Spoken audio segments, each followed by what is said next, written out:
Welcome back to the Zero Check Podcast, guys. Hey, how's it going? Happy end of January when this is being recorded, guys. How's it going? Oh, good. I am tired of ice and cold weather. Well, you live, where are you again? I think it's part of Canada. It's in Minnesota. Still part of the United States. You know, they say that most of the Canadian population lives within 50 miles of the U.S. border, and that almost no Americans live within 50 miles of the Canadian border. But you're one of those, right? Yes. Well, it's not quite 50 miles. Not quite. Yeah, you're miles. Pretty far distant. You're far. You're a few 50. hours, right? I'm on the southern side of Minnesota, so I'm a little closer to being civilized. And you're sacrificing a lot for us tonight because you've turned off your heater for the quality of your sound. So I've got a clanking, water-based hot water heat system that clinks and squeaks. We appreciate you doing that. Yep. Hey, do you guys want to address some of the corrections that we've had recently from some of our attentive listeners? I somehow forgot the rule that a natural one equates with a critical failure if such a critical failure condition exists. I don't know how I forgot about this, but I was listening back and it lowers the degree of success by 1. Yeah. Well, yeah, fair enough. Yeah, you're right. That's the more accurate way to put it. But, even 2 episodes ago when Brad used a harm spell on Harem against the Top Hat Bear, I rolled a natural 1 on the Top Hat Bear's fort save and then just classified it as a failure instead of a crit failure. Oh. Crit failure would have doubled the damage and ended the encounter earlier. Wow. So this stuff matters, Chris. Chris looks. That was my shocked apoplectic Pikachu face. I mean, we've at least been fairly misapplying it. So, I mean, that's something, right? That's true. Yeah. As long as we're doing the rule wrong all the way around, exactly. It just kind of balances out. And we've never prided ourselves in following the rules. No. Yeah, Mike, I distinctly remember you saying, we're just going to hand wave that a whole bunch of times. I don't care. I like feeling my way through an adventure path. I'm pretty sure Mitchell Groening is crafting with his feet while hitting people with his sword in his hands. Right. And it's fine. Who cares? I'll go grab my core guideline book right now. That's fine. Core guideline book. They're just guidelines. Right. Yeah. What was the other correction that I got? There was another one, too, that someone gave me a direct message about, and I can't remember. Oh, well, I guess we won't have that one today. Someone was like, oh, what was it? I can't remember. Who cares? My gosh. Well, welcome back, guys. So you're sitting here at the tree line between the Greenbelt and the Narlmarches, and you have captured who you believe to be and who admits to being a Technic League slaver, a woman by the name of Tenru the Hunter, she's known as. She looks kind of castery. She's wearing explorer's clothing in the form of a robe, and I don't know that we described her how she looks, but she's kind of got kind of dark, kind of olive skin, darkish hair. She's kind of the Taldan culture and ancestry, and she has told you that she herself began as a slave of the Technic League, and then as time went on, she eventually was recruited into the league, but under some duress maybe, but she's also complicit in some of these things that have followed. But if you were to call her a slaver, she would correct you. She's just a bounty hunter, she'll tell you. She's not, she doesn't, she just brings the people, right? Which is still awful, but it's nice. It's nice that the slavers will get interns and then bring him on full time after their internship's over. That's they promote within, I guess is what I'm saying. So that's cool. Well, and you have to imagine, what happened to make her do this. So what pressure was she under? Would she be dead otherwise or doing something way worse? Where's that after a lifetime of this? Where's that line where you'll just give in and, go break real bad, so to speak. But I guess judging from the gear that we've liberated from her, she's good at what she does. I mean, because this isn't just she's not just carrying around a standard crossbow and a stick. She's pretty decked out. Yeah. Yeah, she I'm has. having a hard wealth. time believing that she wasn't at least semi-willing in her capture, capture, but Her activities, her Yeah. crimes, really. So it was very early in the morning, I believe, when which I think, as I recall now, you kind of camped earlier in the day, and then you scoped out this tree line very, very early in the morning before the sun came up. Fellas, I think we rejoined the game now at this camp with 4 of you guys, or 5, because Harem's with you too. Right. Standing around here with Tenru the Hunter. Tenru, of course, has told you that you can't just take her back to stand trial, which I believe Sirio told her that was what you guys were going to do. Tenru's reply was, if you don't let me lead you to my colleagues, to my party, they're going to kill those slaves. You want those slaves back, don't you? Yeah. What was the rat dude's name? There's Tassim, Tassim the and thaumaturge. Yeah. There is Jathel. The Dry Colmay knows pretty well. I think really Dry is the only one that actually knows Jathel, because way back in episode 1 during that social encounter, Jathel kind of chilled with Arion Diploploticus for a couple minutes and then peaced out, right? And so I don't know that you guys really know Jathel that much, but just by reputation. I have a trust with her because we fought out in the courtyard together. yeah. And then what Tenru will tell you is that there are 2 other prisoners that they have right now that they're preparing to transport back to Numeria.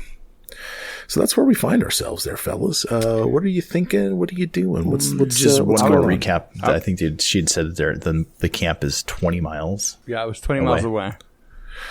That sounds like something I might have said when I wasn't sure. Okay. Sounds about right. I always question Mike's. I would like to figure out which direction. In game terms, how many hexes? Right. How many There we go. hexes is that? Yeah. So you are classified right now as being in this hex. Actually, this hex right here in the green belt. Oh my God, I don't know how to use computers, as you guys well know. So you're right here in this green belt hex. If Tenru is telling you the truth, her party is 2 hexes away to the northwest, sort of right in the midst of the Narlmarches. Okay, That's so we'd 2 be hours. able to get there tomorrow. Do we want to take the hoopty with us? I don't know what a hoopty is. Your vehicle. Oh. Let's bring the hoopty with us. So we are trying to be somewhat sneaky, right? So I mean, I don't know. Sneaky. Do we take the steam Well, trolley? And if we're tagging, if she's leading us, and her crew see this steam trolley rolling up, I don't know how well that would play. On the other hand, we don't know what shape these 4 captives that they have are. I mean, I guess we've got magical healing, so we can always heal them up. We probably don't need to worry about loading them up in the... So Yeah, maybe we just hoof it. Yeah. Okay. Yeah. Hey, Mike, I'd like to roll a nature check to see if any of us know anything about the Narlmarches. The Narlmarches, huh? A new region of the Stolen Lands you've never been in before. Yeah, make some kind of I don't know, like a nature check, or to learn about the fauna and flora, or maybe a society check if you want to see what the types of people might be there. I did a nature check and I rolled a 13 plus 6, so that's a 19. Okay. Wow. 30, Just to see if 30 for This Bashk. is a level 8 zone. 30 for Bashk. Natural 19. Bashk, you were paying attention that day when your parents were like, do you know that scene in The Lion King where Mufasa's like, you never go there, that's the dark place, or whatever? What is it? Where Scar lives? Or Yeah.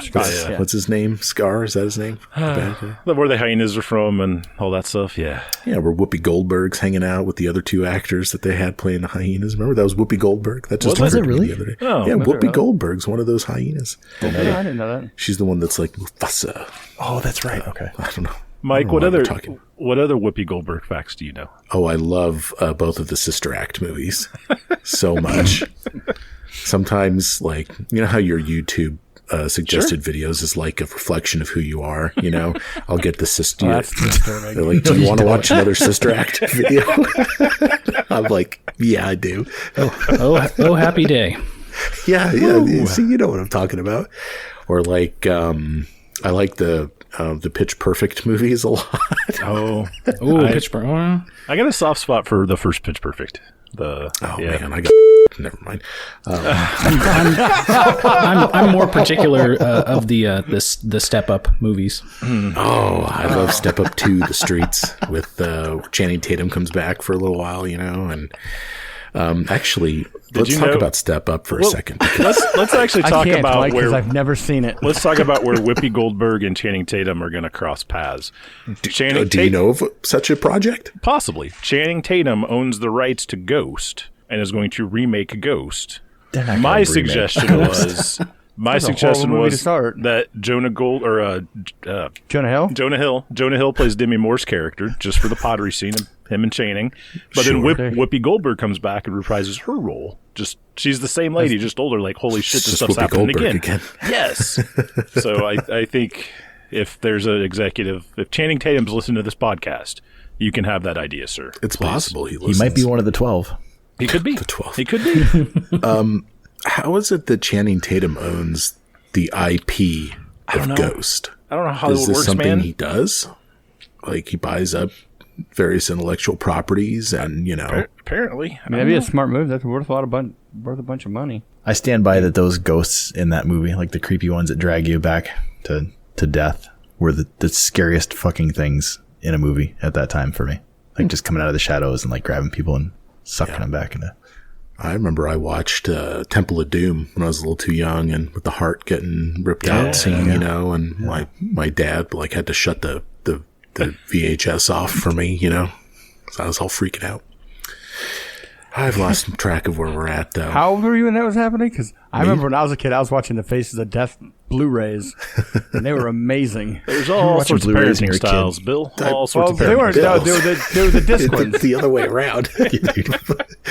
Well, no, it was the you laser were watching discs. black and whites when you were a kid. The laser discs. The laser discs, not the Blu-rays. Remember those the size of a platter? Yeah. These things, they look so cool, though.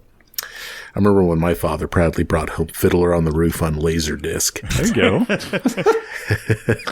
I remember when my parents brought home the first CD player. It was the size of a fucking TV. Yeah. Mm-hmm. But where was I going with this? What were we talking about? We were nature checks. Lives in the Bash nature got a checks. 30. Yeah, Bash got a 30 on the I don't know how that turned into Whoopi Goldberg, though, but that got us off this. Yeah. So Narlmarches. Cut point. What the fuck? Just now? This thing just went to shit. We went from Narlmarches to Lion King to Whoopi Goldberg to fucking Oh, that's what it was. Ghost. It was Lion King. Yeah. So the Narlmarches is really composed of two separate kind of terrains, and you can see this depicted on the map. To the south, there are marshes, but you are entering the northern part of the Narlmarches, which is largely empty grasslands. So we're kind of out of these plains, though. You're not getting this knee-high plain grass anymore. This is a little bit cooler off over here.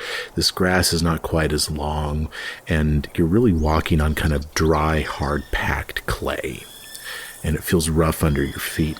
The Narlmarches is home to more dangerous animals than you might be used to. For example, ogre spiders live in the Narlmarches.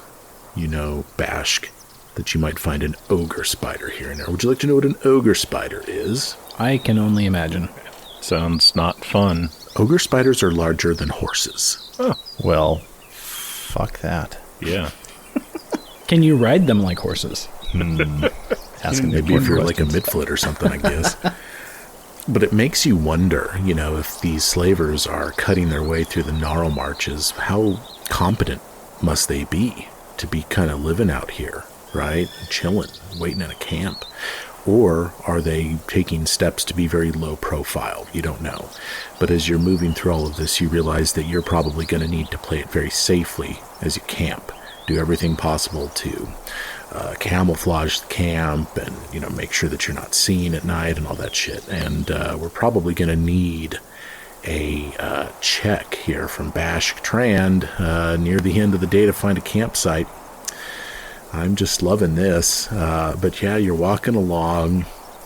You got Tenru the Hunter in manacles, and you've relieved her of all of her gear and everything, and she really is just kind of looking down at the floor, not really interacting, but she just looks stressed. The weight of all of this seems to be kind of coming to rest on her. Yeah, I don't know if we had a chance to. I think we did it before we set off, but I think Bash would be, laying the ground rules out here. Like, you're here with us as long as you're useful. If you try to give us away, if you alert your friends, like that's it. Don't overplay your hand. Basically, like, having her direct us, where are we going? Like, help us find this camp. So we're not being friendly. We're not being overly terrible towards her. Probably less than she deserves. Something I think Mitch is considering, looking at the items that we took from her. He's a little concerned that possibly she doesn't need those items to deal some damage. I don't know if there's any kind of check you can do to tell if somebody is able to cast spells or... Right. I mean, could she just drop a fireball while we're all asleep? Sure. Make a society check or an arcana check. You suspect given that she had this staff of fire, she's likely a caster of some sort. 26 in society. Be the same for arcana as well. So, we'll roll those checks into a discussion with her, and she'll freely offer to you her talents. She asks you if you've ever heard of an Eidolon before. Have I? Based upon your Arcana check, the answer would be yes. And the fact is, Tenru the Hunter is a summoner. No shit. Where's her Eidolon? She says he's not on this plane right now. What kind of an Eidolon is he? She tells you he's a construct that I discovered back at a crash site in Numeria. You would know that Numeria has had sort of some technological crash sites, alien tech sort of landing in their borders. It's part of what the Technic League is all about, is searching out that stuff. And that incredibly perks up Mitch's interest, like the idea of an actual construct. And she's not just relics and parts looking at your inventor armor as well. And you kind of, in this new context, you realize that it's not just a passive observation from her, that she's looking at your technology and with more of a keen eye than you might have assumed before. But you have to believe that as long as she's manacled, she can't summon this thing or do what she needs to do, right? It's a somatic component to this stuff. But as far as whether she's got any verbal spells that she can do, you just don't know. Okay. I think I would suggest to the group that we gag her as she's walking. She says, traded one Technic League for another. We'll see about that. You approach kind of the center then of this hex as the day goes on and it is getting late. You can stop for the night here, or we know what fatigue means now. You could look up, you could just push through. It's up to you what you want to do. We should probably camp. Yeah. What's our new friend's survival skill? Can she check for the campsite? At least Tenru the Hunter would love to pick your... She'll either earn our trust and our admiration, or we'll have a new reason to dislike her. I'm sorry, but that sounds like a horrible idea. Did she find us a bad campsite on purpose? It does. Was she actually trying to help and just failed? All sorts of questions. You know what? That does sound like a horrible idea. Let's do it. Yep. Heck yeah. Tenru was like... She's like... I'll take the gag off. All right. She says... Oh, actually, before that, I'll offer some water. Thank you. She... That's Canada. That's her voice. Thank you. She doesn't have survival skills. She's not, she's a little too refined. They left her sort of here to meet the trapper. She needs the trapper probably to get back to where she's going, right? All right. Bash will check for a campsite. I'm going to roll a d12. Sure. Okay. I'm going to roll a d100. Okay. Well, unlike yours, mine has meaning. I'm rolling on the zero check table. God damn it. Why? Oh, who's got the zero? Who's got the zero condition? Bash Tran carries the zero condition right now. Bill's going to do our campsite. You guys were kind of getting on me for only using it during combat, so I thought maybe we could use it during campsite selection in the midst of the Narlmarches. Awesome. That's a 5 there, Chris. It's a 5. It's just a lesser misfortune, so. Okay. All right. So now I got to roll a D100. D100. Yep. 51. Oh, your effort to achieve this result has left you tired. You become fatigued. Oh. For how long? Till he gets a full night's rest, I suppose. Or is fatigue just a 10-minute break? I can't remember now. When does fatigued go away? It was a full night's rest for me. Yeah, I might have been wrong about that. Oh my god. You tired and can't summon much energy. You take a -1 status penalty to AC and saving throws. You can't use exploration activities performed while traveling. You recover from fatigued after a full night's rest. Oh, yeah. Okay.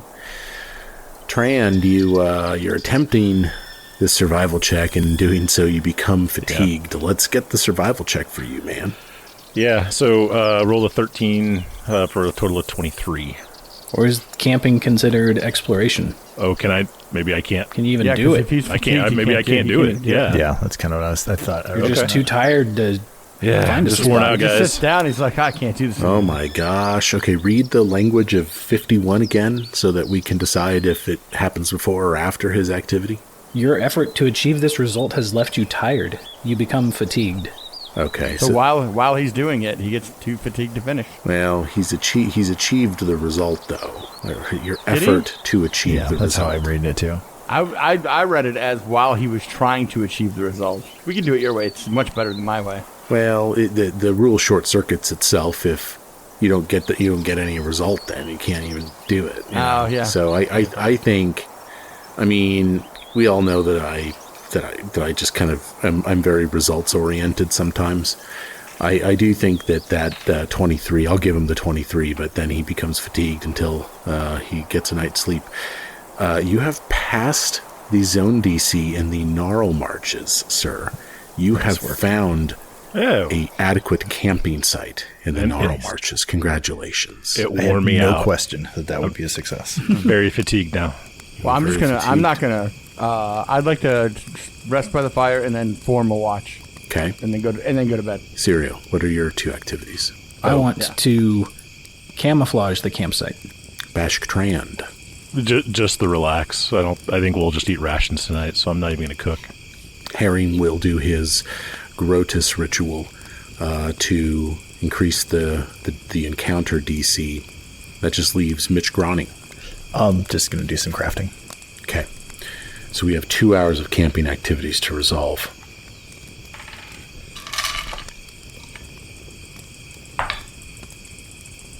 So do we make our checks and then you do that, or? Well, I just know that for every hour I have to roll on the encounter table. Yeah, but some of the stuff that we do, we have to make checks DC, to see right? if it changes the DC. Ew.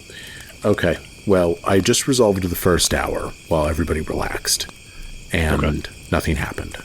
So if you guys are only going to do 1 more hour of camping activities, then yeah, let's go ahead and get the camouflage and the watch organized and all that chicanery. All right. So my perception is 26. That's a success. DC. All right. So everybody gets a +1 status bonus to perception checks made during their shift on watch. Cool. All right. What do you, Syria, with your... Yeah, so camouflage in the campsite. Let's do a stealth check here. Put a 10 on the die, and I'm adding 8. So I've got 18 total. That is a failure, sir, in the Narlmarches. Oh, I failed. So there is no entry on the failure. Oh, so I guess just nothing happens. You don't get the bonus. Nope, nothing. Herring prays to Grotus. Nothing happens. You guys finish out your camouflaging attempts and your organizing of the watch. Mitch is over there clanging on his portable anvil. Tenry the hunter's eating her hardtack, and she's like, my arms are sore. Can you guys, please? I can't sleep this way. This is cruel. All right. Well, I'm going to sleep. This would shock the conscience of a tribunal. Are there any trees or anything out here? No, it's just open grassland. Yeah, then whoever's on watch is just going to be watching you. You're going to have to stay tied up. Okay, and at that note, Bash is going to cast a spell called Protector Tree. protector tree. Yes, a medium tree suddenly grows an unoccupied square within range. Is this another rare or uncommon spell? No. What happens when there's a Common? It's a mount? I think it's a horse and it's dead, and you keep hitting it. Yes. Yeah. So yes, there is a tree here now. If we would like to. Well, I understand that you can tie someone to the tree, but what else does the tree do? Mitch chops it down for firewood. Yeah, no. Normally, it grows. An ally adjacent to the tree is hit by a strike. The tree interposes its branches and takes the damage first. It has an AC of 10 and 10 hit points. Any additional damage beyond what it takes to reduce the tree to 0 hit points is dealt to the original target. So it's a shield that I can grow on the field, and if my allies are adjacent to it, it soaks up some of the damage. My goodness, how big is the tree? It. Does it say? It doesn't say. However big a tree would be that has an AC of 10 and 10. It only lasts for a minute, too. So never mind. You know what? I'm not going to cast this tree. Oh, it only lasts for a minute? It only lasts for a minute. I didn't see that. The duration's a late. That'd be dope if you're just sprouting trees. If I just grow a tree? Just fucking chucking trees That was going to be everywhere. fun. But never mind. I'm not going to do that. I'll save it. Johnny Applebash over here. I'm just Johnny Ash. Yes. I'm just picturing this tree propping up, and we tie her to it. Like we take disappears 50 seconds to tie her up, and 10 seconds later. It's gonna be fun. But if we're staying here longer than a minute, I guess it won't work. Sorry, guys. Sorry. I'm sure I can. I probably have a fashion a stake out of something, like a piece of gear that we have. I can drive into the ground, and You could. Are we gonna stake her to the ground? This is It's like an elephant at the circus. Got a snake holding its leg down. My goodness. Yeah, no, I'm sure you can just keep her tied up. That's fine. That's reasonable, given that she could kill you with her mind, right. maybe. right. So, yeah, I get it. Don't let me make you feel bad for You were the trying slaver. real bad You with were. your tribunal talk. you may feel really, really sad about the slaver that The slaver Yeah. goes out and steals Yeah. people. Tenru is a Tied slaver up. with a heart of gold, guys. She's Prisoner We'll see- transport. we'll see what this kinda is hard it this is. is normal. This is how you treat prisoners. So night falls, and you're all around this campfire. You don't have the normal shelter of the steam trolley to keep you company tonight, and you're out in this open field. You feel like there's not a lot of cover, especially after Bashk summoned that tree for 30 seconds that then went away. A minute. It was a minute. 1 minute. Oh, it was a minute. I'm sorry. It was glorious while it was here. It's glorious. Bashk. Is Bashk doing a rest? Is he taking a watch tonight with his fatigued condition? Or is he, I suppose he could, right? Or do you want to relieve him? Yeah, no, I think he needs We to. relieve him. We don't want him to be fatigued. Yeah, so we'll split the watch between me, Chris, and Tenru, Harem's there as well. yeah, And that's right. Tenru is, she appears to kind of fall asleep on her side with her hands bound in front of her with these manacles. So I need to understand who's got the key to the manacles. Probably Mitchell. Yeah, whoever's on watch. Mitch. Oh, sure. Yeah, I suppose whoever the the person watch on is. watch has the key to the manacles. That makes perfect sense. The moon is, well, Chris, this is useful for me to describe the moon. What's the moon like today? We're waning. We're almost to half moon. So that means that it's like, what, a little bit less than a half moon? Bigger. A little bit bigger than a half moon. Okay, so it does cast some appreciable light. Well, what's the down on weather you like? Do you want guys. to roll your dice? Oh, my weather dice. Forgot all about my weather dice. Oh my gosh, we're gonna have a hailstorm or something. Fucking 8 feet of snow on the ground. It's windy. There's wind and cloud cover tonight. You Which can direction see is the the wind coming moon from? kind of flashing in and out between the clouds as they move over the plains. Boy, for the three of us in Kansas. Well, Chris, you count even though you're just over the border. This is like a spring Kansas night. You know, the wind really coming through. The pressure's changing. You can feel maybe the temperature kind of beginning to drop a little bit, and this wind probably does whip at you as you're sitting here trying to sleep in your sleeping sacks and stuff like that. And so Dry, you're sitting here out in the field, these people sleeping all around you, key to Tenru's bindings, either in your pack or near you or nearby or something, and maybe your swords kind of sit out in front of you right now, and Hoot is like cooing next to you like a dove. If I'm on watch, Hoot's probably in the air. And I would like, please a perception check from you. From me or from Hoot? Because Hoot's plus 15. He'd be way better. You can both have one.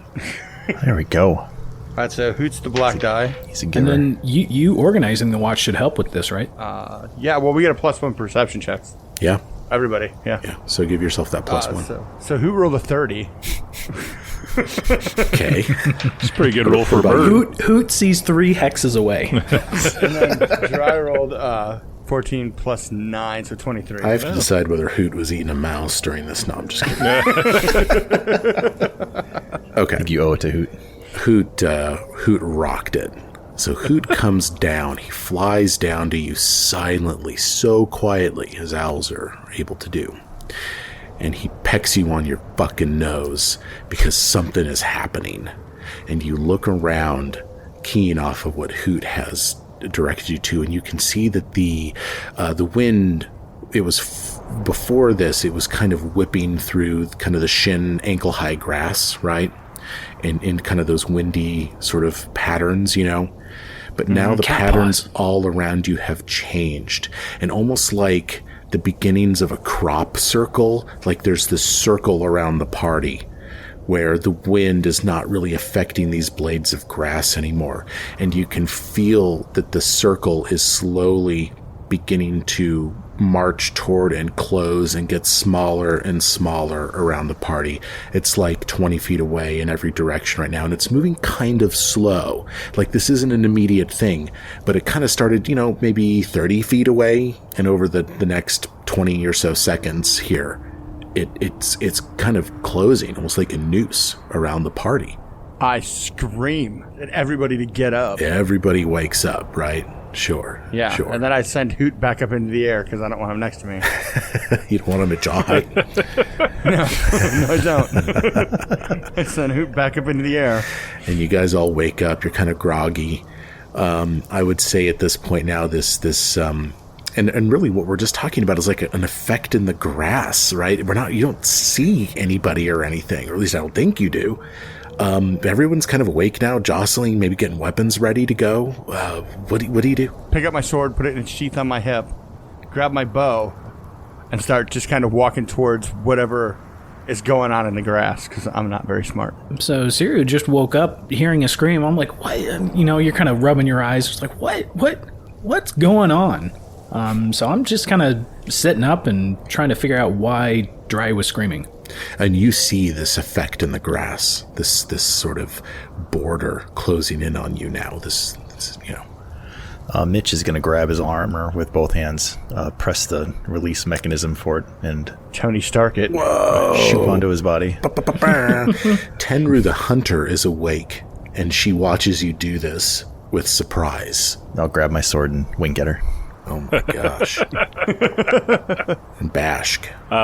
Bash is actually going to roll a nature check and see if he is aware of any type of natural phenomena that might explain this. Roll high. Fuck. How about a total of 16? No. No? Okay. And Harrim is going to draw and arm his war flail. Okay. The circle draws closer. Oh, do I get to do it? I mean, Yeah, I guess. You want to roll something? Sure. Yeah, can I stand up? So yeah. I'm just not laying here like a silly person. Like a silly goose? Yeah, of course you can. Yeah, I assume you guys are kind of up and around. You're not prone. You've got weapons out at this point. You're on alert. There's Hoot no Hoot's 30 has given you guys some time to get ready and stuff like that. There's no wind like in the circle right now. Like it's just There still is air. wind blowing, right? And the grass that's not affected by this closing noose is still normally affected, but we've got this grass that's kind of getting closer and closer to you in a circle that's not affected by this wind. And it's just this weird phenomenon. You're just not sure what it is. Can I knock an arrow and shoot it into the grass? Yes, you can. Go for it. Make an attack roll. It's an 18. Okay. The arrow lands in this grass with a kind of a and you can see that that whatever force is causing this grass to not react to the blowing wind sort of reacts and draws back away from this, and the circle breaks for a moment, where the arrow landed, and then merges back together as it continues getting closer to you. But there was some sort of effect, Here to Disruption. Yeah, some kind of a disruption. Do we all see that? Oh, of course, yeah. Okay. This thing is now getting close. I interpret kind of dry, maybe being a little bit further away from the campsite now or something. But the rest of you guys are kind of gathered around this. All of a sudden, the circle of grass that seems to be standing up strangely to the wind coalesces very quickly around 3 separate points, kind of in a circle, a triangle around the party. And from each point will emerge this walking plant, this group of brambles that just forms into some kind of creature, almost like it almost kind of looks like a cross between a mummy and a scarecrow. But instead of mummy wraps, you have wrapped brambles and bush parts and leaves. But it's very spindly, almost kind of like Jack Skellington, from The Nightmare Before Christmas. You got like 3 of these guys, and they roar at you all in unison, and they give attack. Roll for initiative. This is spooky as hell. Like, just picturing this nighttime, like half moon. Oh, yeah. Like the no. Wow. And I'm going to say you guys are in low light vision. Well, I suppose you would know enough to cast light, or I guess the campfire probably gives off some light. I'm going to hand wave the light rules because you guys know I don't give a fuck. Oh, don't we all have low light vision except for like Mitch? I think you're the only one that does. We got a lot of humans in this party. Oh, you guys are on your own. Sirio. Oh, nat 1. That's an 11. Boy. Oh, no. Whoa. Bashk. 14. This is going swimmingly. Dry. 15 plus 8, 23. There we go. Harim. Total of 16. And last but not least, Mitchell Groning. That's an adjusted 21. Okay. These guys all probably rolled 30s. Combatant A. One of these creatures has 1 initiative. Does he want to parlay? He does not. This is what he's going to do. That's too bad. Combatant A will rush the speed of 25 feet, walking on these 2 spindly, thin little legs through the grass. He walks and he presents himself to Bashk, Trand, and Dundee. And for his second and third actions, he will spray a barrage of splinters and brambles from its body in a 15-foot cone. I need Dundee and Bashk to roll reflex saves. Oh, good. All right. And so you are Bashk- still fatigued. I am still fatigued. Bashk rolled a total of 21. Okay. And Dundee, total of 25. Couple of passes here. Half damage. Stand Nice by. job. Nice work. 7 damage each. All right. That's going to take us to Dry Colme. Well, Dry is going to... He's going to send Hoot to A. Ooh, across the board. Very cool. Hoot's so fast. And then I'm going to hunt prey on A, and then I'm going to fire at him. Okay. 24? That'll hit. That's a total of 8 damage. Your prey now. Mitchell, you are up next. Armored, ready to go. Hey, Mike, when do we resolve Hoot's actions? Oh, Is it I'm on? sorry. That will, thank you. That will make a dazzled. Yep. And And a 1d4 persistent bleed. yes. So he takes a 2 damage. Okay. And that will happen on its turn. I will give you That that. will happen on its turn, Yeah, yeah. I will give you that damage roll though. Back to you, Mitch. A appears is- dazzled now by what I guess you gouged at his little his little bramble eyes. Mitchell's step in front of Tenru. Am I saying that right? Tenru the Hunter, yes. Between Tenru and the one coming from the east, knowing that Tenru is bound on the ground and helpless. So not really wanting to just let somebody murder her. Sure. One action to step up. One action I'll rev up my armor. It's not a critical overdrive, but it is overdrive. And last action I will swing at Twiggy Thing B. Twiggy B. 21 to hit. That will hit. That is 5 damage. Slashing. Okay. And you put your armor bonus on there too and everything? Oh, no, I'm sorry. I did not. 7 damage. Okay, 7 damage to combatant B. Twiggy B, we'll call him. As I do that, like I kind of yell to the rest of the party, stay back. Tenru's like, ooh. I can't. She can roll. Roll or crawl away. It's Harim's turn. All right. So yeah, Harim is going to heed the advice of Mitchell because he assumes it came from Grotus, and he is going to fire a divine lance at Twig C. Okay. It's a total of 20 to hit. That'll hit, but that mod seems low. I think you should be at about a plus 10 by now. Aren't you third level? And Well, he's second. Harim's second. oh, it's Harim. I'm sorry. I thought you were That's being okay. bashed. I'm sorry. I got Nope, so fucking yeah. confused. Harim, that makes more sense. It's a divine spell anyway, not a primal spell. I don't know what I was That's thinking. Oh, I know what I was thinking. I'm thinking it's late. Yeah, Harim's divine lance will hit. Awesome. So what is the damage on that? It's 1d4. Did he set that as evil damage, or how did he classify that damage? So I think it's got to be one of the alignments that of Grotus, I think, or something. Oh, I have no idea. It just says it's a prepared cantrip. I'm sorry. Oh no, it's all good. I think it can hit this. Harim would Like, know is how to do Harim, is he good? Is Harim good? it. Yeah, but I think it keys off of Grotus. It has to do with the deity that he worships and shit. And I think Grotus is, I don't know, I can't remember. Gosh, I don't know. I don't care anymore. What did I say? Him up on What did I Discord say? and see if he I answers. just don't care. Actually, Grotus is chaotic neutral. He's chaotic neutral. Yeah. So yeah, so you can do chaos damage only with the divine lance, and chaotic beings are immune. Okay. And Twiggy C appears Here's a to be chaotic immune. being. All right. Good to know. I think I might have fucked that up, or I either fucked it up or I did it right. Who can know? Yeah. All right. Figure it out in the comment section. Yeah, exactly. And then he's gonna take just a step back. Harim just continues to show his usefulness. Right. It's just Yeah, why is he moving the other direction? Harim, quit running away. Because he's Yeah, what's he doing? Why is he running away? he's still 30 feet. That's what Grotus told him to do. Back off. This is a bitch. Is it a free action to throw a stick at somebody? Yeah. Can I shoot Harim the next round? Yes, you can. I don't know if I'd advise it. Fuck but it, Harim. Come Harim, here. Harim finds himself a little unsure tonight. I know it's not my turn, but Siri just saw Harim move away, and this sea twig is Yeah, it's right in front of me now. Just left Sirio out to fucking dry right there. Oh no. That was definitely Harim and not Donnie that did that. Just left him out there hanging. Oh, Chris. He was diagonal All right. from you. That has not changed at all. It's combatant B's turn. He's going to, let's see here. He's going to bring a claw to bear against Mitchell. Let's see here. That's a 30.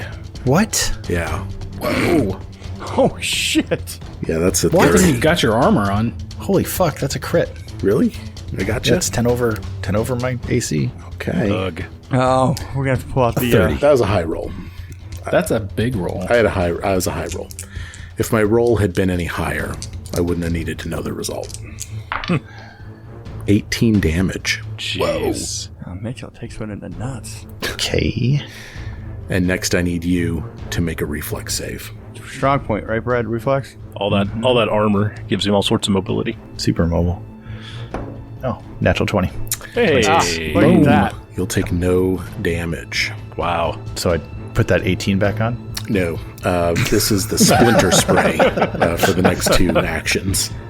Tenru the Hunter needs to make a reflex saving throw as well. She will pass and take half damage. Tenru takes 6 damage from that. So during the I'm trying to picture what Tenru's doing right now. Did watch number 2 keep her staked to the ground? Is she still like? I didn't think she was just staked. I thought she She's was just sitting there. She's just standing. Oh, just bound. she's bound to gag. standing Okay. manacled with her hands in front of her. She can fucking run. We didn't tie her feet together. It's not her turn yet. Actually, it is Tenru the Hunter's turn now. And Tenru is going to run to Dry Colmay. I knew it. And she's going to say, I can help. Free me. It's gonna be like they're in my front left pocket. You're gonna have to grab them. And then Dry says, "It's not my turn." I'm not wearing pockets. Do you nod at her? We're just, it is Dry Colmay's call. I just nod to my pocket. Okay. That's where the keys are. I figure we're fighting 3 tree people. What's one more fucking caster? Okay. Trying to decide how this would work from an actions perspective. I think it's definitely an action for her to retrieve the keys from you willingly. And then, action for her to unlock. An action maybe for her. It just seems like 2 seconds to unlock these manacles, though. Man, that just seems long, Maybe the rule, like where you're shifting your hands on a weapon to just kind of organize the keys. I think that sounds reasonable. Maybe next round she can unlock. free herself as her first action. Yeah. Bash. She can wait a turn to turn code on Double us. cross It's us. cool. Yeah, exactly. So she starts trying to Not that kill long. me. That's fine. All right. So Bash, you are up. yeah. So my first 2 actions in this square next to Sirio, because apparently he got left in the open, there is going to be a protector tree that sprouts that will last for the next minute. I've seen this before. Yeah, the tree has an AC of 10 and 10 hit points, and it will soak up to 10 points of damage. No, That's amazing. Yeah, This that tree works. sprouts in front of Sirio. Ooh, now he's got cover It too. does. And then, let me clear that spell, because I wouldn't want to cast it a 3rd time on this session. And then I'm going to command Dundee to run up here. Now, he gets to flank with Hoot, Yep. right? I suppose so. I don't. Can Hoot flank? yeah, he's threatening square. Hoot is threatening. Okay. Yeah. Combatant A. Good. And definitely then jaw we will level do we're going to switch up. We're going to do, no, we're not. We're going to do a Jaws attack with old Dundee. See what Okay. he does. Total of 20. That'll hit. Yeah, it will. Nice job. That'll hit flat-footed armor class. Bite that sumbitch for 6 points of damage. Okay. All right. Okay, this guy's down Look 14. at that. Hoot and Dundee, best friends forever. Best friends forever. Sirio, it is your turn. Oh, awesome. I get to go before C. So this tree that's sprouted in front of me, do I get any cover from that? Yes. Awesome. I am going to cast a spell called Scorching Ray. You fire a ray of heat and flame. Make a spell attack roll against a single creature. This has a multiple action variant, so if I spend all 3 actions, I can send a ray to 2 additional creatures. So I'll be able to target Holy all shit. 3 of these guys. I And like that. let's see what happens with this roll. So on the first attack roll, I only got a 12. Okay. It was But that I one think I'm going to directed towards C. zero. Oh, It you're- was directed against C. I'm going to zero check it. Okay. Yes. Interesting. Okay. Heck yeah. I will give you the conditions, sir. All right. So that converts up to a hit. For the folks at home, the zero check converts up 1 step on the success or failure tree. So that miss will convert to a regular hit. And so on a hit, it does 2d6 fire damage. Okay. Oh, snake eyes. Oh, no. 2? Nice. 2 fire 2 damage. fire damage will credit yourself an additional 5 fire damage of weakness. These plants are weak to fire. It is apparent to you. So I will give you 7 damage against combatant C. All right. And the spell attack roll against the dazzled A. That's a little bit better. That's a 18 on the attack. Let's see. A is not flat-footed as to you. So because of that, that will miss. Uh-oh. And then the attack against B. That is a 24. That will hit B.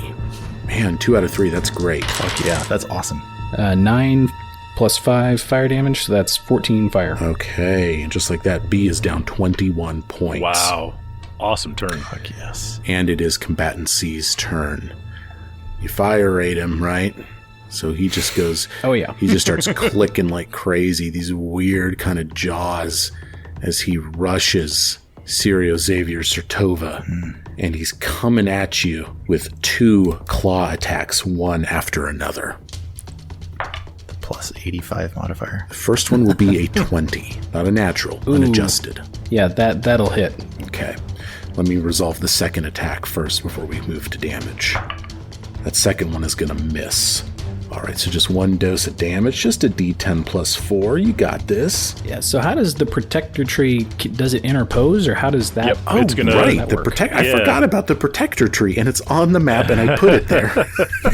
Yeah, it's going to see this strike coming, and this little tree creature is going to be really confused because this tree just showed up, and then its branches are basically going to shoot in front of the attack and shield you from at least some of the damage. Okay. Possibly all. fucking We'll see awesome. what he rolls. Donnie, is that a second level spell? It is, yeah. Nice. So I have to roll the damage first.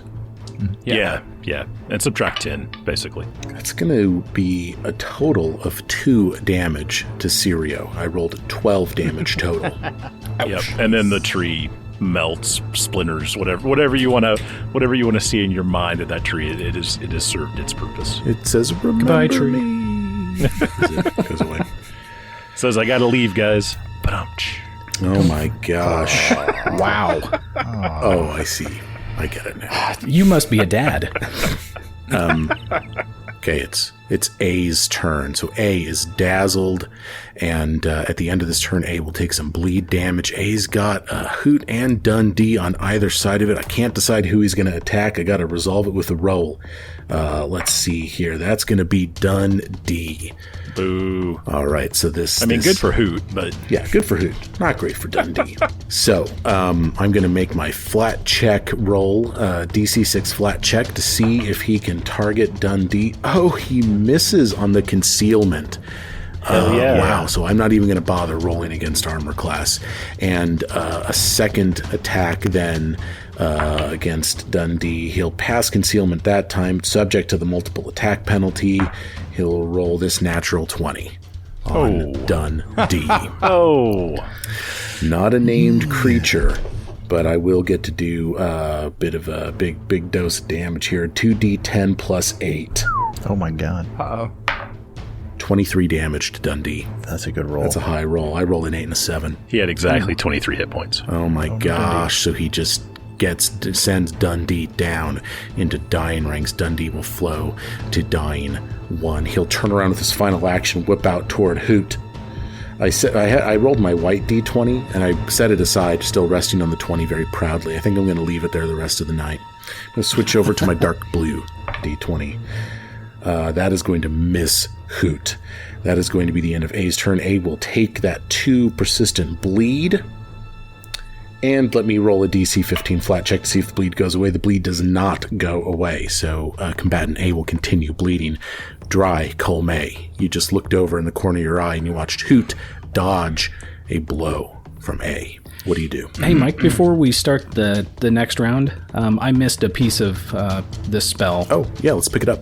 There's a description at the end. So if you spend more than 2 actions casting the spell, the damage increases to 46 instead of 2d6. Well, let's get you an additional 2 on each one of those guys, right? Huh? I guess. Yeah, the ones I hit were C and B. So you would get another 2d6 of damage on each. Yes. So on C, that is 7 more fire, and B is 5 more fire. Whoa, okay.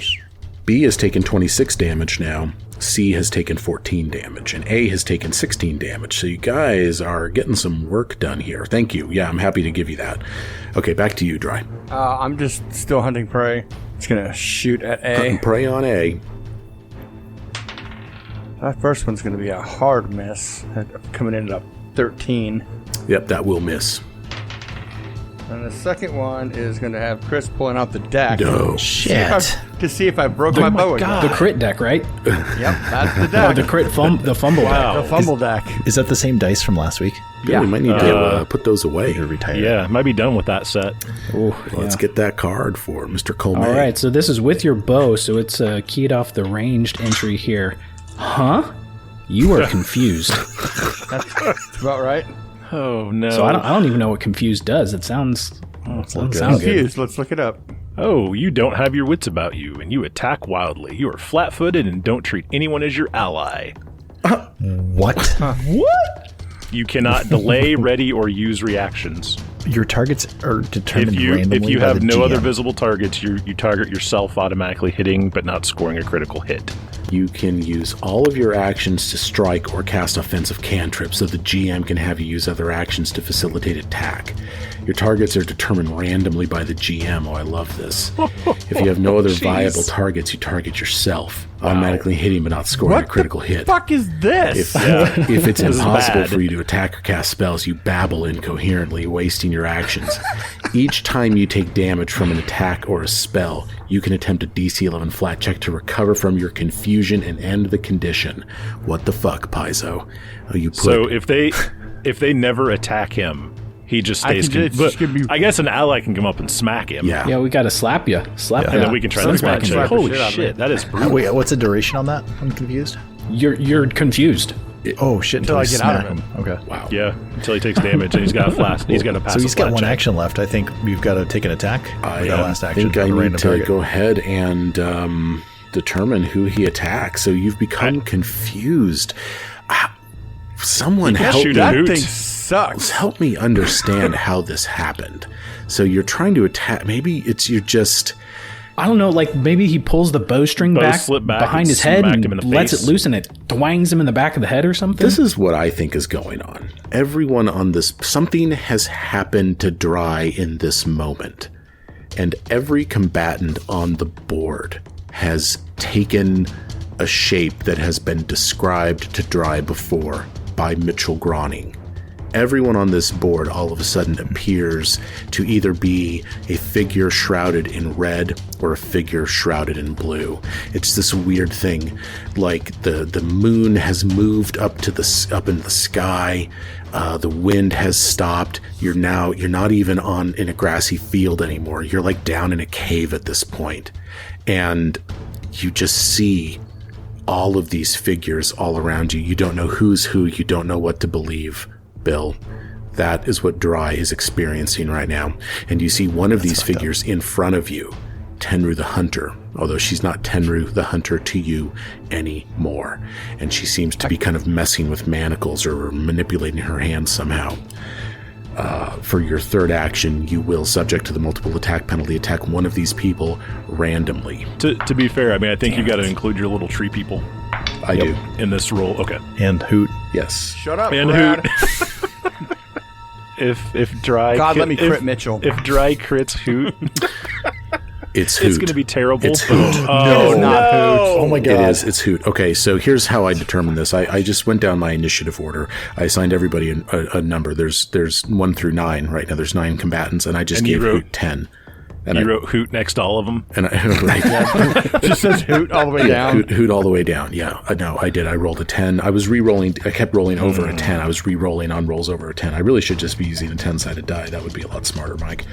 Yeah, it's Hoot, man. Make an attack. Holy shit. Subject to the multiple attack penalty against Hoot. I rolled a 10. Yeah, it's not gonna. It's going to miss. It's gonna miss. Yeah, It's going to miss. Thank It's God. the third one, Subtracting 10 right? from this. So, yeah, so it's 9. Yeah, so just this arrow just flits off into the wow. Okay, so Dry, you are Hoot hallucinating looks over right at me now. like, what the fuck? Yeah. Yeah, something has dipped into your mind. You are hallucinating, and you're not even disbelieving this. Dry, you just think that you have been transported to a cave. That is going to take us to Mitchell Groning. So I think Mitch might see that out of the corner of his eye, but he sees Dry shooting an arrow at A. Right. It looked like he was shooting at I A. don't think he knows He has anything's no wrong. fucking idea what's going on. Right, yeah.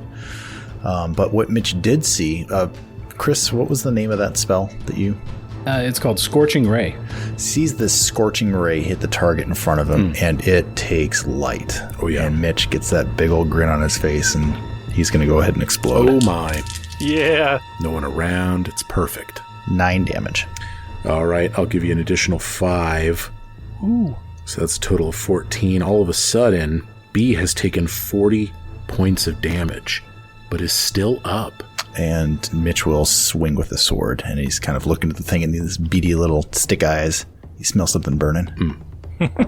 That's going to be a 25. That'll hit. Wow. 12 damage. And you defeat combatant B. Yeah. Sit down. Hey, at Hell least of a one's turn. down. Yeah, so you... Chopping down trees. Yeah, Yeah. you take the head off of this thing, and it just sort of falls, and it begins sort of flowing back down into the grass. These animated twigs and branches just sort of blowing away now in the wind. That's going to bring us to Harim. So you know what Heron's Full going to retreat. do? He's going to run down Full here, retreat. and he's not going to flank, right? Because I don't think Sirio threatens. Sirio technically does threaten C. Oh, okay. I'm very threatening. Harim's going to hold up his war flail and say, "By the power of Grudus," and He's going to roll an attack. Ooh, Oh, natty 19. Yes. Total of 26. that'll hit. 1d10 plus 3, 7 damage. And C is down 21. And you know what? He's gonna, for his third action, he's just gonna swing again. Sure. Fuck. Need a fumble card. Oh, no. For Harem. Well, at least we've used up Confused for the range. Let's see what the next my card God. is. Can be confused for melee. This is a melee Yeah. attack, right? Yeah. You meant to do that. You are moved 10 feet in a random direction determined by the GM. Oh, the that's movement awesome. triggers reactions. All right. All right, let me roll me a D8 here. Could have been worse. Grotus provides. Praise Grotus. Praise Gorgeous. Praise Grotus. Praise Gorgeous. I don't know how to say his name. I don't like this because this once again makes me the Yeah. only melee target for C. Yeah, that's not Dude, good. you go due north, man. So you swing, it gets away from you a little bit, and you find yourself stumbling past C and Sirio to be back here. That's hilarious. So, whereas before it was Sirio C Harry, now it's Harry and Sirio C. I kind of like. Are you dodge rolling or like? He just Do I have to Sirio. do I have to vault over you as you barrel through my square? Yeah, I think he might. Yeah. All right, that'll Wow. be the end of Harim's turn. Combatant B, oh, he's off the board. Okay, that brings us to Tenru, the Hunter. Sometimes I get to do things as a GM, right? I don't care. You know, we talked about like, oh, you know, she has to use an extra action this time. I like to mix it up a little bit and have fun, especially when it benefits you guys. I think her manacles are already off. She engages in a 3-action for this turn. She claps her hands together. She begins somatic manifestations of her hands, manipulations, and she moves for 6 solid seconds, and she declares, "Brun the Hell Ripper, I call you now." And Brun the Hell Ripper, this construct, will appear in the square south of Holy C, moly. in a flank with Sirio Xavier Sertova. Yes. Yeah. Wow. Brun the Hell Ripper has this like sword attached to one of his arms. This is like a construct looking thing. I can't even begin to describe it to you. It's kind of this green bipedal figure with this red glowing gem, almost like, Hal from, 2001 A Space Odyssey. Did I get that reference right? I think so. You did. Yeah. And then this thing, he just whips around with this attack versus C. And I'll resolve this attack for you first up next week, guys. Oh, it's just Awesome. I'm feeling a little better now. a little more secure. I think with Mitch taking